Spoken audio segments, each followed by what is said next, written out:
Hi అండి, నమస్తే. Welcome back to tasty spoon. ముందుగా వ్యూవర్స్ అందరికీ తొలి ఏకాదశి పండుగ శుభాకాంక్షలు. ఈరోజు శ్రీ మహావిష్ణువుని పూజిస్తారు. స్వామివారికి నైవేద్యంగా జొన్న పేలాలతో చేసిన పేలపిండే పెడతారు ఎక్కువగా.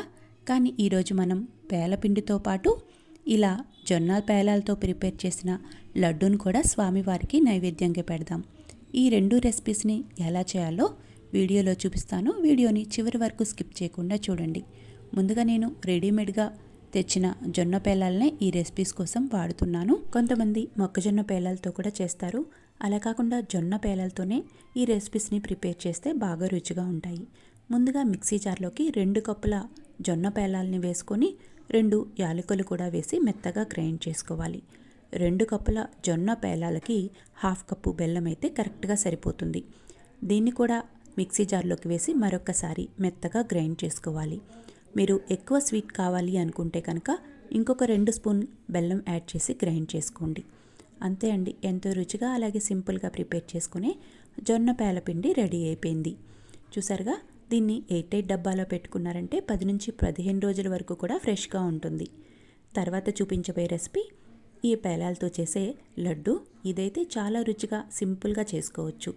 దీనికోసం ముందుగా మిక్సీ జార్లోకి ఏదైనా బౌల్ తోటి 1.5 కప్పుల పేలాలని వేసి ఒక్కసారి గ్రైండ్ చేసుకోవాలి. తర్వాత మిక్సీ జార్లోకి 2 యాలకులు, 1/2 కప్పు తురిమిన బెల్లం వేసి మరొకసారి బాగా మెత్తగా గ్రైండ్ చేసుకొని ఒక బౌల్లోకి వేసుకోవాలి. పేలపిండి కోసమైతే 2 కప్పుల పేలాలకి 1/2 కప్పు బెల్లం వేసుకున్నాము. కానీ లడ్డూ కోసమైతే 1.5 కప్పుల పేలాలకి 1/2 కప్పు బెల్లం వేసుకోవాలి. అప్పుడే రుచిగా ఉంటాయి.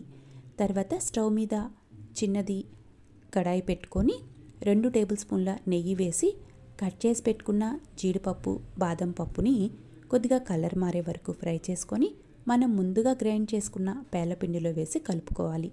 వేడిగా ఉన్నప్పుడే దీన్ని కలుపుకోవాలి. అప్పుడే మనం బెల్లం వేసి గ్రైండ్ చేసాం కదా, బెల్లం కొంచెం మెల్ట్ అవుతుంది, బాగుంటుంది. ఇలా నెయ్యితో సహా ఒకసారి బాగా పేలపిండిని కలుపుకున్న తర్వాత మీకు ఏ సైజులో లడ్డూలు కావాలో ఆ సైజులో లడ్డూలు చుట్టుకున్నారంటే సరే. లడ్డూ చేసుకునేటప్పుడు పిండి కొంచెం గోరువెచ్చగా ఉంటేనే మనం లడ్డూలు చేయడానికి ఈజీగా ఉంటుంది. అంతే అండి, ఎంతో సింపుల్గా చేసే ఈ 2 రెసిపీస్ కూడా రెడీ అయిపోయినట్లే.